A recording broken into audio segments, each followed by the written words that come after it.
I am Ekapolon James, the big brother. Good evening, good morning, good afternoon, wherever you are. I hope this message finds you clearly and you are ready to share with me the message of value creation. How can you create value as a professional? How can you be valuable in your work environment? How can you be indispensable in your work area? With this, I am going to share with you a few slides, very simple, practical slides on how we can impact, we can create value for ourselves in our work environment. Come with me, let's work together.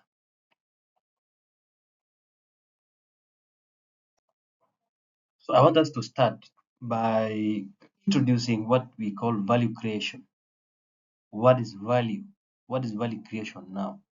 And especially in relation to your work environment. What is value?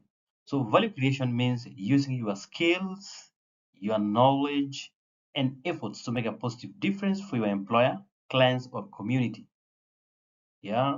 This is deliberately using your skills, your knowledge, your efforts to make a positive difference within your work environment, with your clients, and also within your community. So value creation is simply what sets you apart from others. It is what makes you indispensable as compared to others. Yeah. So you contributing positively towards your work environment, towards your clients, towards your community is what we refer to as value creation here. Okay. Yeah. So why does value creation matter to us as professionals? It does matter to us creating value for ourselves in our work environment and in our community and even with our clients. Why? Because number one, value creation builds trust and reliability as a contribution for you within your work environment, within the environment that you're operating in. So it makes it easy for your employer, for your community to entrust you that this particular, this particular task, this particular job can be done well by you as a professional. So it sets you apart and it gives you that particular trust with your employer and, you know, and also with your community. Also creates reliability that even if we give this job to, say, James will do this work perfectly. So that's what we call value creation. That they can actually trust you. They can actually give you the power to perform the duties as required. They have that belief that you will reliably do the job perfectly. The other reason as to why value creation matters to us as professionals is that it leads to career growth and also recognition.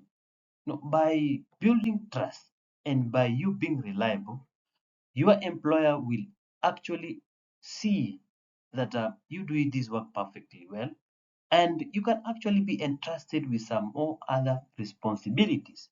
And by so doing, your career is going to grow and your effort will eventually be recognized, in terms of promotions, in terms of maybe more, compensation in terms of pay. Yeah, as long as you create value, you'll become indispensable in that particular organization and you will move forward. The other reason as to why value creation matters to us as professionals is that it increases our income opportunities. That's what I've just explained. It gives us that allowance that you're doing your job perfectly, you're doing your work reliably, you're doing your effort is being recognized, and by so doing, you'll actually be rewarded in terms of you know income. Your income will actually increase. The opportunities for your income to increase will actually be put available for you as an individual to grow and to also get. The other reason as to why value creation matters to us as professionals is also is that it fulfills our purpose in that particular organization. Also, as an individual, what you are engaged in, the kind of job you are doing, does it serve you? Does that serve the organization at your workplace? You know, when you do it well, it will actually serve the purpose as to why that particular role was, assigned to you.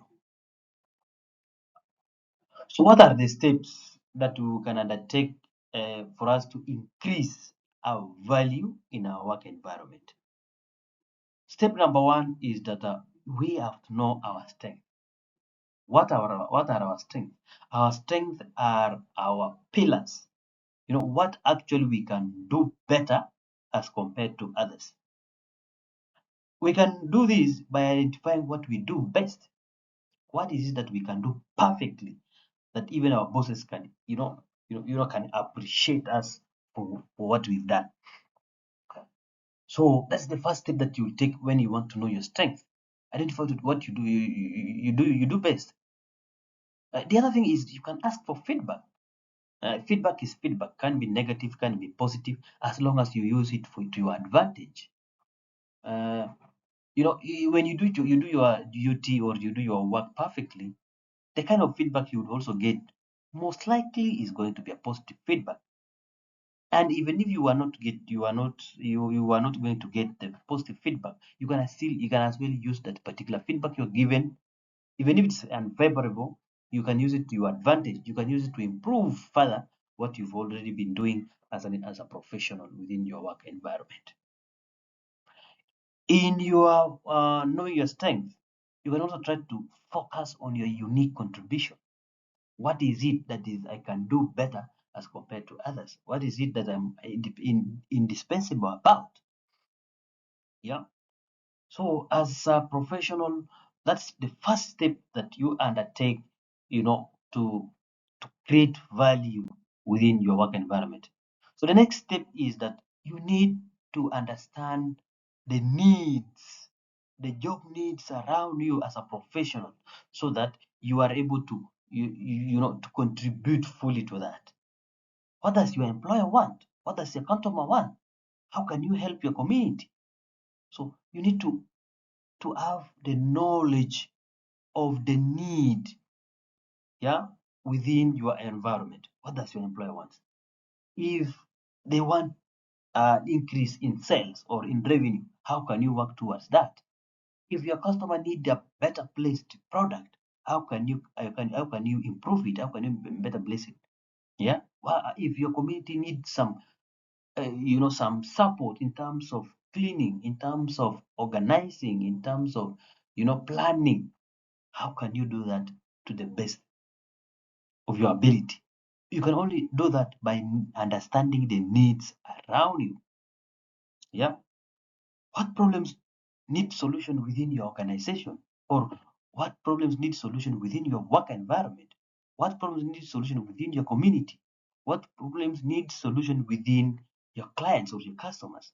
So by providing that particular value, by that particular solution, you are creating value for yourself, making it that you are indispensable in that particular organization.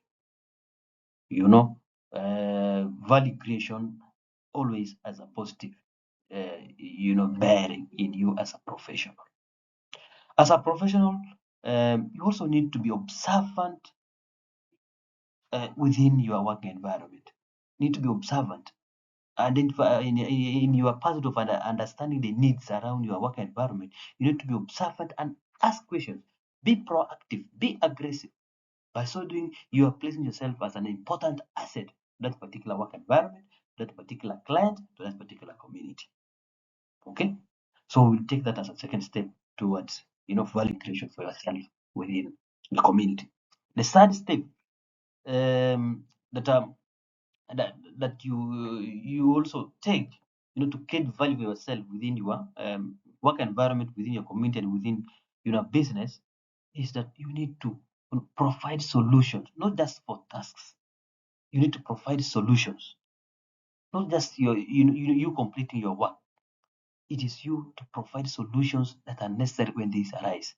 Go beyond your job description. Go beyond what you're given to do. Do more, do better, and by so placing by so doing, you're placing yourself at a step ahead, to be a valuable person within that work environment, to be a valuable person within that community. You also have to think ways to make work easier.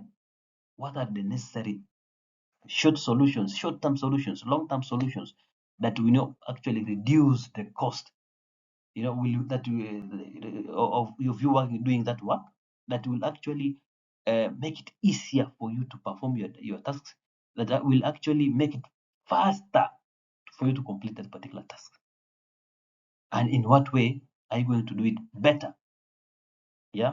So always seek to provide solution and not just doing your tasks within your work environment, within your business environment, and also within your community. And the third aspect that we would delve in this third step is that we need to be proactive, need to be aggressive in identifying these opportunities and also going up for them. Okay. Yeah. The fourth step in your pursuit of creating value in your work environment and in your community is you need to keep learning and improving. Learning does not end in the four corners of a classroom. In fact, I can authoritatively say that learning should start immediately you leave school. Why? You need to keep, improving yourself. Otherwise, you will remain behind. You will lag behind because the other people keep improving themselves. They take short courses, leadership skills, coding skills, data analysis, all these will keep improving you as an individual and as a person. Okay. You also need to read books, read plenty of them, read articles that are related to your field. By so doing, you are giving yourself a fresh, you are refreshing yourself, you're giving yourself some energy, more information about what you're doing in your field. By so doing, you are exposing yourself and you're setting yourself apart from the crowd.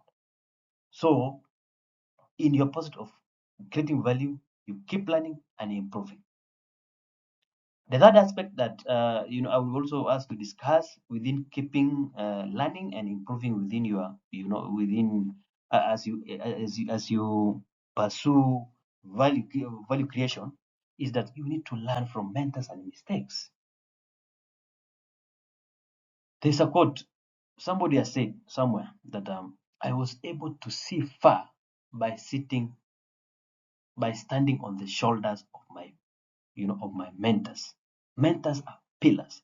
Mentors are people who have already experienced this life, are people who have already gone through what we are going through. Even in our profession, for instance, there are people who are already mature, who are already retiring in this particular profession. They have seen it all. They have seen the mistakes, they have seen the advantages, they have seen the opportunities, and we can always leverage on them to help us get, move ahead in creating this value. And also we can learn from their mistakes. What did they do wrong? What did they do right? You know? Yeah, so that is the first step in our pursuit of creating value. The fifth step is we need to communicate our value. We need to give out how do we communicate? How do we share our value? We do this by sharing our ideas politely, interacting with our colleagues, you know, relating well with our bosses, you know, by sharing these ideas, it's always a way of us creating a good conducive environment and a good you know valuable insights that will help us grow together as a team. You also need to document all your achievements. You need to keep records of what you've done, so that when given an opportunity to say what you've been doing in your role, you are able to say it perfectly well. Let's keep the records of what we've been doing in our particular roles in our community. Because the purpose of a job interview, for instance, is to highlight what we've been doing, and or what you can do, to project what you can do as a professional. Yeah. So always try to communicate your results, try to document it, and also share politely the ideas with your colleagues. In my final analysis, I would like to say that value creation is all about having a positive mindset and also taking action in your job.